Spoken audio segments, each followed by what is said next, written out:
ఈరోజు దేవుని వాక్య పఠనము యోబు గ్రంథము 1వ అధ్యాయం. ఊజు దేశమందు యోబు అని ఒక మనుషుడుండెను.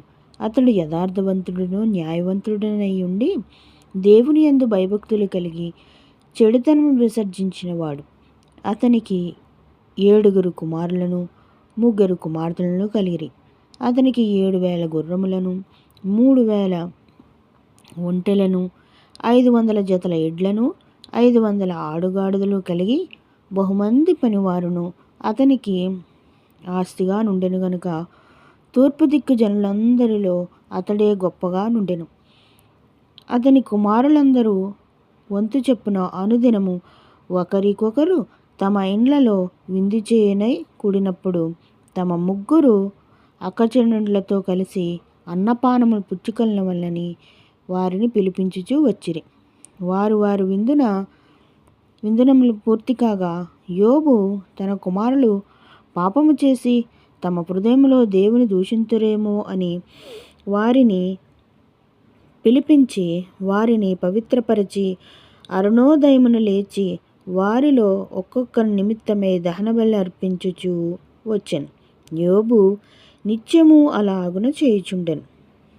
దేవదూతలు యెహోవా సన్నిధిని నిలుచుటకే వచ్చిన దినమొకటి తటస్థించెను. ఆ దినమున అపవాదియగు వాడు వారితో కలిసి వచ్చాను. యెహోవా, నీవు ఎక్కడి నుండి వచ్చితివని వారిని అడుగగా అపవాది భూమి మీద ఇటు అటు తిరుగులాడుచు అందులో సంచరించుచు వచ్చితినని యెహోవాకు ప్రత్యుత్తరమిచ్చాను. అందుకు యెహోవా, నీవు నా సేవకుడైన యోబు సంగతి ఆలోచించితివా? అతడు యథార్థవంతుడును న్యాయవంతుడును అయి దేవుని యందు భయభక్తులు కలిగి చెడుతమను విసర్జించిన వాడు భూమి మీద అతని వంటి వాడెవడునూ లేడు అని అనగా అపవాది, యోబు ఊరకనే దేవుని యందు భయభక్తులు గలవాడాయన, నీవు అతనికి అతని ఇంటి వారికి అతనికి కలిగిన సమస్తమును చుట్టూ కంచె వేసితివు గదా.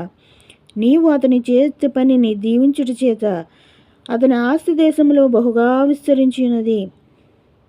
అయినను నీవు ఇప్పుడు నీ చేయి చాపి అతనికి కలిగిన సమస్తమును మొత్తిన ఎడల అతడు నీ ముఖము ఎదుటనే దూషించి నిన్ను విడిచిపోవునని యెహోవాతో అనగా, యెహోవా, ఇదిగో అతనికి కలిగిన సమస్తమును నీ వశమునున్నది, అతనికి మాత్రం ఏ హాని చేయకూడదని అపవాదికి సెలయగా వాడు యెహోవా సన్నిధి నుండి బయలు వెళ్ళెను.